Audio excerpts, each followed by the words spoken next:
안녕하세요. 경북대학교 철학과 문장수입니다. 오늘은 영화 오디세이아를 보기 전에 알면 유익할 고전, 호메로스의 위대한 두 서사시, 일리아드와 오디세이아의 세계, 약 3000년 이전의 세계로 여러분을 초대합니다. 트로이 전쟁의 비극적 서사와 영웅들의 귀향 여정은 단순한 예지 이야기를 넘어 서양 문명과 예술의 뿌리가 되었습니다. 오늘 이 시간에는 인류 문학의 정수이자 서양 사상의 원형인 두 작품의 핵심 줄거리와 그 역사적 의미를 깊이 있게 고찰해 보겠습니다. 먼저 일리아드입니다. 이 작품은 10년 전쟁의 마지막 해, 딱 50일간의 기록에 집중합니다.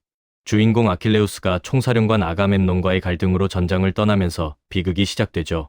친구 파트로클로스의 죽음으로 복수기가 된 아킬레우스, 그리고 헥토르와의 처절한 사투. 하지만 마지막에는 프리아모스 왕과의 화해를 통해 전쟁의 참혹함 속에 깃든 인간애와 비극을 숭고하게 그려냅니다. 이어서 오디세이아입니다. 전쟁이 끝난 후 영웅 오디세우스가 고향 이타카로 돌아가는 10년간의 모험담입니다. 외눈박이 거인이나 마녀 같은 신화적 시련들을 지혜와 인내로 극복해 나가죠. 결국 고향으로 돌아와 가족을 괴롭히던 무리들을 정벌하고 왕권을 되찾는 과정은 무력 중심의 영웅관에서 지혜와 생존, 그리고 가족애라는 근대적 영웅상으로의 전환을 보여줍니다. 호메로스 서사시의 역사적 의의는 단순히 예지 이야기 그 이상입니다. 서양 문학과 예술의 출발점으로서 후대 철학의 토대를 닦았고 파네네시즘이라 불리는 그리스 공동체의 정체성을 확립했습니다. 구전으로 전해지던 수많은 이야기를 문자로 고착화하여 영원히 보존했으며 인간의 운명과 도덕적 고뇌를 다룬 인문학적 탐구의 원천이 되었습니다. 이 서사시들은 시대를 초월한 가치를 지닙니다. 물리적 힘을 과시하던 영웅에서 지혜를 갖춘 성숙한 인간형으로 영웅의 개념을 확장했습니다. 미켄의 문명의 실제 역사적 기억과 신화적 상상력을 결합해 운명에 맞서는 인간 존엄성의 정점을 보여줍니다. 오늘날 우리에게도 이 작품은 고난에 맞서는 의지의 중요성을 끊임없이 일깨워주고 있습니다. 이제 본격적으로 이야기의 전개를 따라가 보겠습니다. 고대 그리스 문학의 핵심, 트로이 전쟁의 발단부터 서양 문명의 시작점이라 할 수 있는 그 여정 속으로 함께 들어가 보시죠. 모든 비극은 황금 사과에서 시작되었습니다. 결혼식에 초대받지 못한 불화의 신 에리스가 던진 가장 아름다운 여인에게라는 문구가 새겨진 사과. 새 여신 헤라, 아테나, 아프로디테의 다툼은 파리스 왕자에게 심판의 공을 넘겼고 아프로디테의 유혹에 넘어간 파리스가 스파르타의 왕비 헬레네를 데려오면서 10년 전쟁의 서막이 올랐습니다. 파리스의 운명 또한 비극적이었습니다. 태어나자마자 도시를 태울 불길한 예언 때문에 버려졌지만 살아남아 왕자로 돌아왔고 결국 자신의 욕망으로 트로이의 멸망을 불러왔습니다.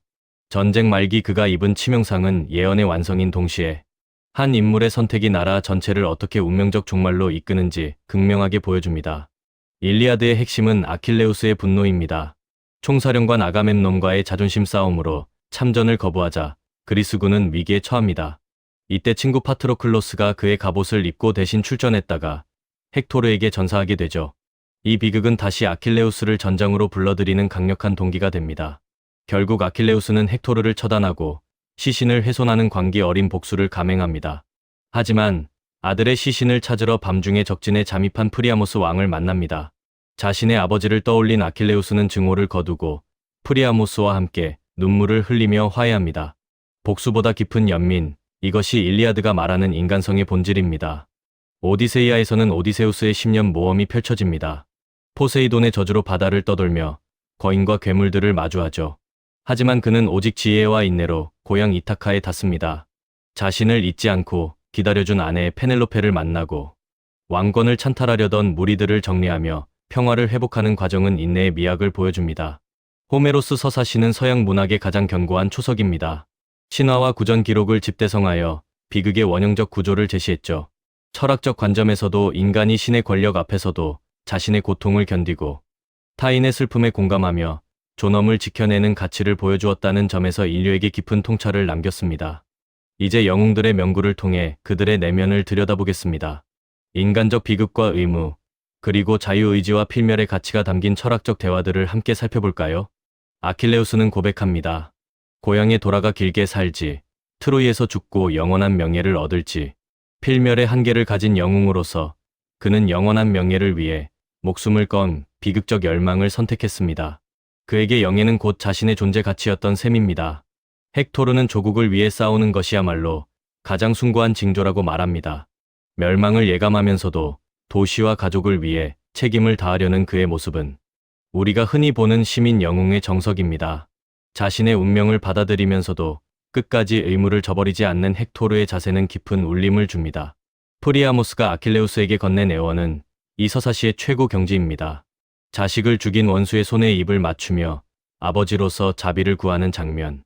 증오와 복수심을 넘어 타인의 고통에 공감하는 이상우 연민의 순간은 일리아드가 도달한 인간 존엄의 정점이라고 할 수 있습니다. 오디세우스의 지혜는 인내에서 나옵니다. 괴물에게 아무도 아닌 자라고 스스로를 속이고 고통받는 자신의 마음을 다독이는 모습. 그는 신적인 힘에 의존하기보다 인간의 지략과 강인한 인내심으로 운명을 개척하는 지혜로운 인간의 표상입니다. 페넬로페와 텔레마코스의 성장은 또 다른 감동을 줍니다. 20년 동안 수의를 짜며 절개를 지킨 아내, 그리고 시련을 통해 아버지의 유산을 이어받는 아들. 두 인물은 부재의 고통 속에서도 신의와 성숙함을 잃지 않는 인간의 고귀한 면모를 상징합니다. 호메로스는 인간을 나무숲에 비유했습니다.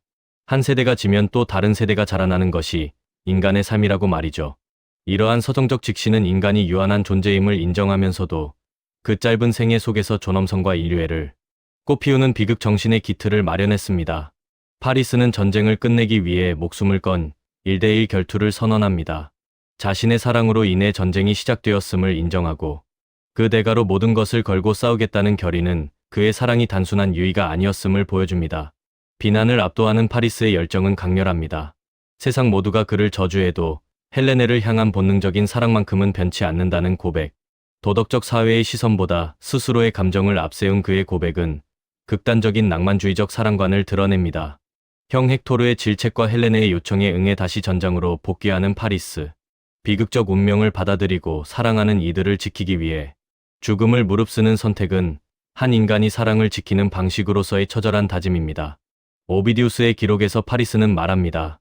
그대를 얻기 위해서라면 온 세상과 싸우는 것조차 영광이라고.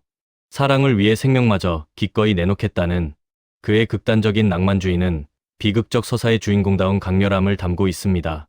파리스가 선택한 황금 사과는 권력도 지혜도 아닌 사랑이었습니다. 파멸을 예감하면서도 사랑을 향해 직진하는 선택. 이것은 트로이의 비극을 확정한 결정적 순간인 동시에 인간이 자신의 본능과 가치에 솔직하고자 할 때 마주할 수밖에 없는 철학적 결단입니다. 헬렌이 말하는 고귀함은 눈에 보이지 않습니다. 물질이 아닌 영혼과 마음으로만 느낄 수 있는 사랑. 진정한 사랑은 외부의 억압이나 환경에 의해 만들어지는 것이 아니라 오직 자유로운 주체 의지에서 나올 때만 빛을 발한다는 통찰입니다. 강요된 사랑은 꺾인 꽃과 같지만 스스로 피어난 사랑은 향기로 삶을 채웁니다. 헬렌의 비유처럼 강압과 소유욕으로 점철된 관계는 시들지만 주체적인 선택으로 피어난 사랑이야말로 삶 전체를 변화시키는 유일한 힘입니다. 헬렌의 주체적 선택은 어둠 속의 빛과 같습니다. 외부의 강요가 아닌 스스로 선택한 사랑. 이러한 사랑은 권력이나 제약을 깨뜨리고 인간에게 진정한 존엄을 부여합니다. 헬렌은 그녀를 향한 시선을 넘어 사랑의 주체가 되어 삶을 밝히는 존재입니다. 오디세우스는 여신 칼립소의 불멸 제안을 거절합니다. 안락한 영생보다 비록 고통과 죽음이 기다릴지라도 가족과 함께하는 필멸의 삶을 택하죠.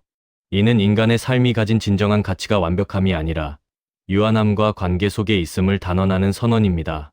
인간은 나약합니다. 하지만 오디세우스가 말했듯 그 나약함에도 불구하고 신이 준 시련을 견뎌내며 스스로의 삶을 완성해 나가는 것이 인간의 존엄입니다. 고통 없는 불멸보다 고통 속에서 의지를 발현하는 인간의 삶이 더 숭고할 수 있다는 깊은 사유를 담고 있습니다. 저승에 있는 아킬레우스조차 말합니다. 명예로운 왕으로 군림하는 저승보다 지상에서 가난한 농부의 머슴으로 살아 숨쉬는 게 낫다고요. 명예나 관념적인 불멸보다 실제로 호흡하며 느끼는 삶의 기쁨과 슬픔. 그 유한한 생명 자체가 인간에게 가장 귀한 가치라는 고백입니다. 이제 호메로스 서사시를 둘러싼 학술적 핵심 문제로 들어가 보죠. 작가의 이름은 무엇인지, 왜 두 개의 지명이 혼용되는지, 그리고 두 작품에 나타난 신의 관점이 왜 다른지에 대해 깊이 파헤쳐 보겠습니다. 호메로스라는 이름에 대한 수많은 논란이 있습니다. 인질이라는 뜻인지, 노래를 꽤 잘하는 뜻인지 말이죠. 단일 시인이 썼는지, 아니면 여러 집단이 구전한 결과물인지에 대한 분석은 지금도 이어지고 있습니다. 현대 학계는 긴 시간 전승된 구전 전통을 기원전 8세기경 집대성한 결과물로 이해하고 있습니다. 일리아드에는 트로이와 일리온이라는 두 명칭이 나옵니다. 트로이는 지역 전체를 아우르는 넓은 이름이고 일리온은 그 중심에 요새화된 성체를 의미하죠. 청동기 시대에는 도시와 주변 영역을 구분해 불렀는데 두 명칭의 혼용은 이러한 당시의 지명 체계가 작품에 반영된 결과입니다. 고고학적으로도 이는 증명됩니다. 슐리만이 발견한 히사르니크 언덕이 바로 그 유적지죠. 히타이트 기록에 등장하는 윌루사와 그리스어 일리온의 일치는 이것이 단순한 신화가 아닌 역사적 실제였음을 뒷받침합니다. 지명의 이중성은 당시 지중해 문명의 현실을 담고 있습니다. 일리아드 속 신들의 모습은 매우 인간적입니다. 질투와 편애에 따라 전쟁에 개입하죠. 제우스조차 거스를 수 없는 절대적 운명, 모이라가 존재하며 신들의 행동은 정의 구현보다는 자신의 자존심을 지키기 위한 목적이 큽니다. 비극적인 세계관 속에서 신은 정의가 아닌 권력과 감정의 주체입니다. 반면 오디세이아의 신은 도덕적 사법관입니다. 인간의 오만을 감시하고 인과응보를 통해 정의를 세우죠. 여기서 신의 개입은 징벌을 넘어 사회 질서를 회복하고 가정의 평화를 찾는 데 목적이 있습니다. 일리아드의 비극적 신관과 달리 인간 공동체의 윤리를 강조하는 방향으로 진화했음을 보여줍니다. 종합하자면 호메로스 서사시는 구전 역사와 문학적 예술성이 결합한 서양 문명의 금자탑입니다. 운명에 순응하던 비극적 시대를 지나 도덕적 정의를 추구하는 사회로 나아가는 변화를 보여주죠. 이는 고대 그리스 사회가 비극적 한계를 넘어 성숙한 공동체 질서를 확립해 나가는 과정을 투영합니다. 이번 발표에 사용된 이미지와 자료의 출처입니다. 호메로스의 흉상과 트로이 유적지의 시각적 자료들은 해당 전문 기관과 아카이브의 고증을 거친 이미지들입니다.